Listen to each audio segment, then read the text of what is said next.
Je m'appelle Adrien Nougaret, j'ai 33 ans, je suis streamer et les gens me connaissent sur internet sous le pseudonyme Zerator. Sur ce rivage, vous attend votre aventure. La France a repris le contrôle de son territoire. Très bien, excellent. En 2017, avec mon pote Dash, on a créé un événement qui s'appelle The Event. Je déclare la cérémonie de The Event et son événement ouvert, messieurs. Allez sur vos lives, c'est parti. Le The Event, c'est plusieurs streamers Twitch qui se rassemblent dans une pièce pendant 3 jours et qui font du contenu de manière tout à fait normale comme ils le feraient tous les autres jours. Sauf que cette fois, ils appellent les gens à donner de l'argent pour une cause qu'on choisit chaque année. Vous avez moins de 30 ans et vous venez de créer un événement caritatif qui vient de récolter 1 million d'euros. Comment vous sentez-vous? On est juste à des jeux vidéo. The Event 2019 devient l'événement caritatif qui a levé le plus d'argent sur Twitch. On vient de lever 5 700 000 euros. En 2021, on a choisi Action contre la faim et on a levé un peu plus de 10 millions d'euros grâce à la générosité des gens qui nous ont regardés.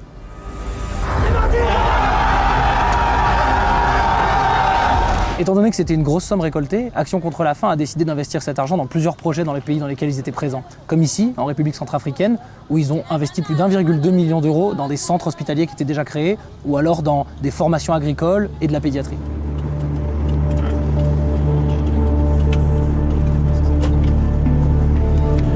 On arrive au complexe hospitalier universitaire pédiatrique de Bangui, où on va voir un petit peu les actions d'Action contre la faim.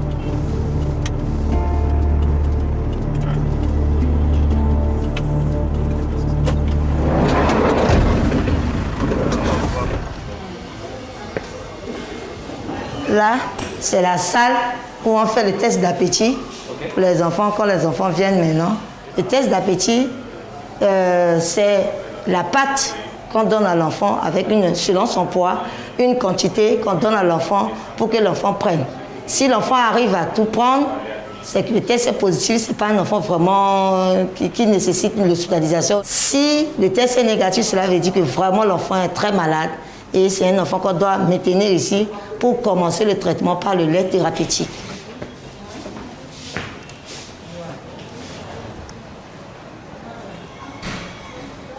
On a un service de soins intensifs qui reçoit les malades plus critiques. Et donc, on les met ici, c'est un service avec 3 salles et 16 lits. Ce sont des enfants qui présentent un tableau de malnutrition aiguë sévère, mais type Kwashiorkor, avec les œdèmes. Et puis, ce sont les lésions cutanées qui sont typiques des malades qui souffrent de Kwashiorkor. Là, maintenant, on a mode malade. Et c'est beaucoup plus pendant la saison pluvieuse qu'on a avec le palu, avec les pneumopathies. C'est là où maintenant ça commence à gagner. Non, c'est pas tout le temps. Il y a des périodes de pic. Ce sont les enfants qu'on a de la phase de soins intensifs. On les voilà. On a un peu stabilisé et on envoie ici. Et là, par exemple, on est en train de faire le test d'appétit. C'est un enfant qui n'arrive pas à prendre le lait. On a mis la sonde nasogastrique. Et maintenant, si on met la sonde, les enfants ont tendance à arracher la sonde. C'est pour cela qu'on a immobilisé ses doigts pour l'empêcher de tirer la sonde.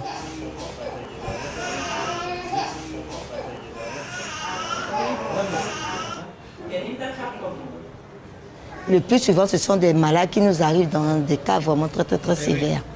Et pour ça, c'est un peu difficile de... Il y en a qu'on a pu récupérer, mais il y en a qui succombent.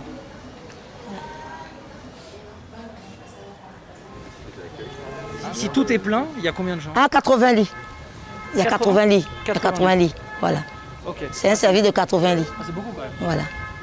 Mais il y a des moments où, au moment de pic, c'est plein. Hein. C'est vraiment plein, oui.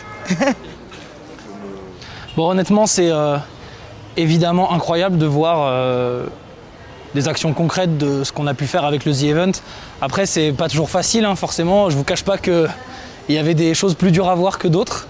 On a un peu hésité à vous montrer, en fait, c'est toujours compliqué pour nous la limite entre le truc moralisateur, misérabiliste, on en a vu beaucoup des images comme ça, mais je pense que c'est quand même important de vous les montrer parce que c'est vraiment la réalité du terrain, d'autant qu'ici, c'est vraiment un centre dans lequel on arrive beaucoup à soigner. Sur les 10 millions et plus qu'on a récoltés sur le The Event, il y a à peine 10% qui a été investi environ en République centrafricaine. Pour nous, c'est qu'une toute petite partie de la collecte, et pour eux, ça va leur permettre d'être financés, là par exemple, de avril jusqu'à décembre, c'est-à-dire que s'il n'y avait pas eu le The Event, l'hôpital aurait arrêté de fonctionner jusqu'à retrouver une source de financement. Donc encore une fois, bravo à vous. J'ai pas précisé non plus, mais ici tout est gratuit. C'est-à-dire que les parents viennent et ils sont pris en charge intégralement avec leurs enfants.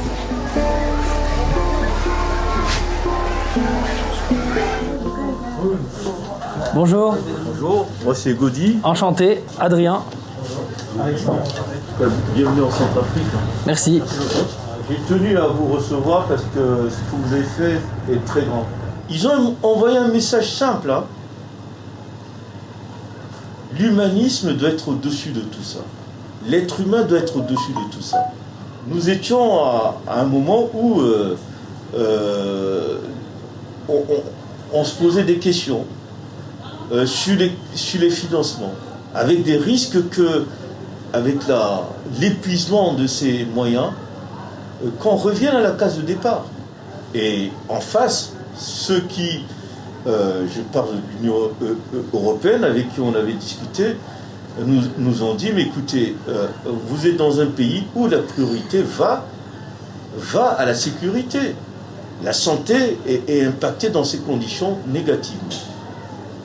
On était là.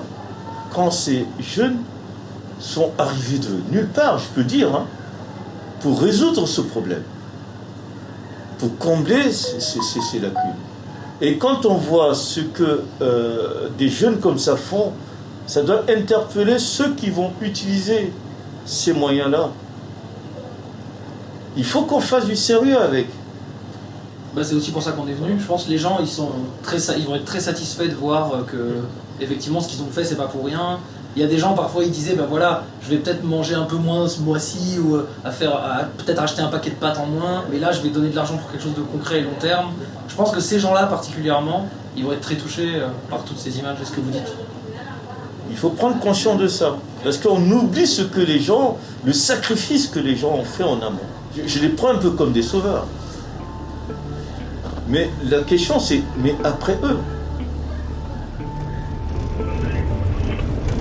508 quitte sa position à destination de la base, même équipage à bord.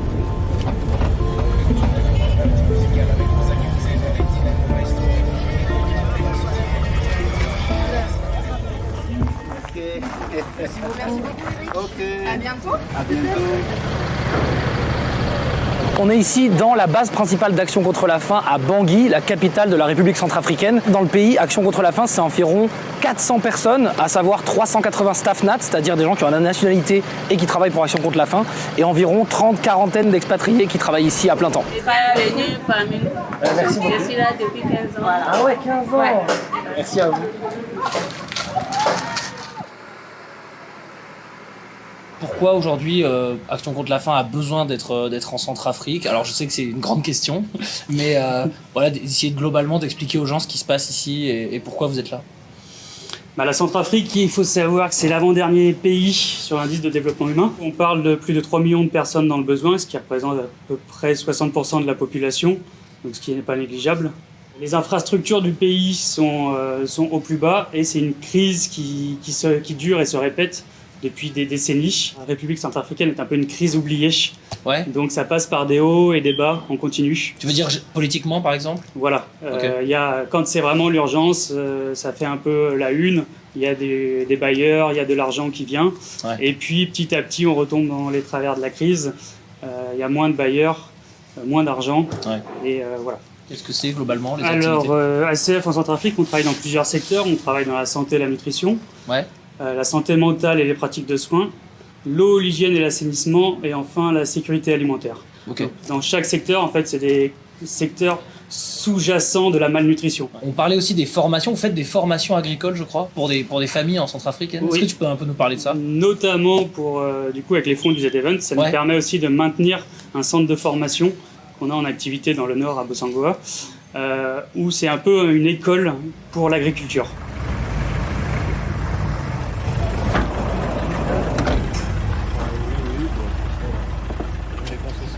Lima 508 quitte ta position pour Castor à bord. Victor Sierra Sierra, Victor Sierra Alpha, Victor Sierra Delta, Victor Sierra Lima, Bravo négatif et un Charlie Victor. Je suis Victor Sierra Alpha, C'est des noms de code pour pas dévoiler nos noms à la radio. C'est de la sécurité, tout simplement. C'est pas pour rigoler. On est quand même dans un pays où il faut prendre un peu de mesures de sécurité parfois.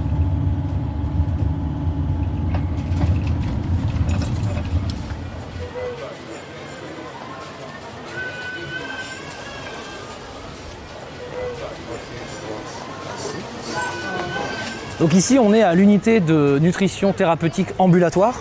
Donc c'est un endroit où les gens ne restent pas plus de 12 heures. Il n'y a pas de prise en charge où les gens restent. C'est aussi toute une partie maternité et c'est l'un des seuls points maternité de Bangui, de la capitale et donc du pays. C'est un centre qui a été fondé par la Croix-Rouge il y a de ça quelques années, qui est entretenu par Médecins sans frontières Belgique et par Action contre la faim. Je suis là pour apporter un appui, un soutien psychologique, un soutien moral pour ces enfants-là et pour ces accompagnantes aussi.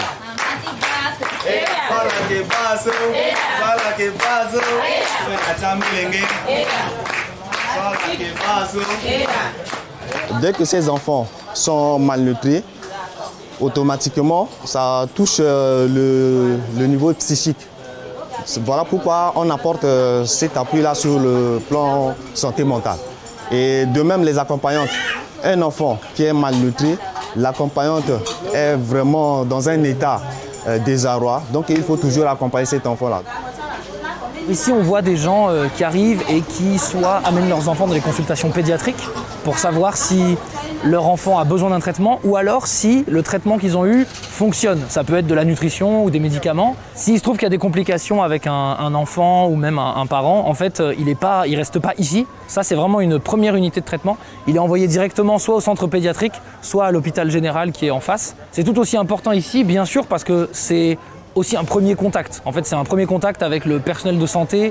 Parfois, c'est la première fois que des gens voient un médecin dans cet endroit, que ce soit pour leurs enfants ou pour eux-mêmes. Donc c'est évidemment comme un genre de médecin de ville, sauf que c'est un centre évidemment, puisque c'est compliqué d'avoir des cabinets partout dans une ville comme Bangui.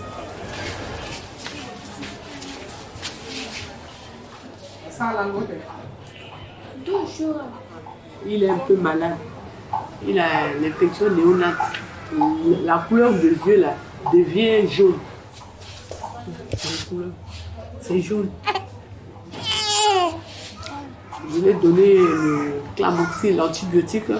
Pour faire ça, si ça ne va pas dans 2 ou 3 jours comme ça, on peut le référer là-bas, complexe pédiatrique, pour le suivi. Ces enfants qui sont pris en charge ici, habituellement on arrive à les rééquilibrer. Et à l'époque, c'était le programme PAM qui prenait le relais en appuyant les parents de ces enfants. Sauf qu'en fait, ce programme s'est arrêté. Et depuis, on a commencé à voir des enfants bien équilibrés qui reviennent parce que la prise en charge au niveau social pose problème.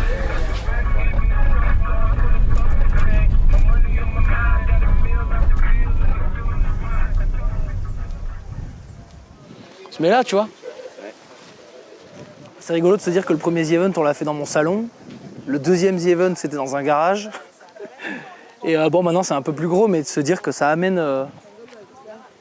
à voir des choses comme ça et à pouvoir aider des gens d'un pays quasiment entier. Et on représente un peu chaque petit donateur, même si je sais que tout le monde n'a pas fait un don forcément en rapport avec la cause, bien sûr, mais ça fait partie aussi du jeu dans le The Event.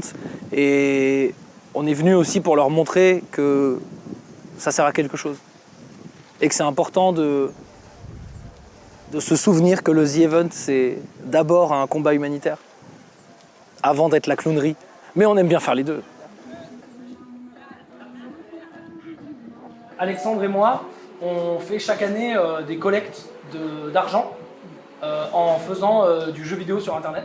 Et on se filme en train de faire ça, des gens nous regardent. Et en fait, on crée du divertissement. Et on invite les gens à donner de l'argent pour une cause. L'an dernier, c'était Action contre la faim. Et on a récolté un peu plus de 10 millions d'euros. Donc ça a été une somme énorme. Même pour nous, c'est une somme vraiment énorme. D'habitude, on ne fait pas autant. On a aussi travaillé avec la Croix-Rouge, avec Médecins sans frontières, avec l'Institut Pasteur, des organismes que vous connaissez, je pense.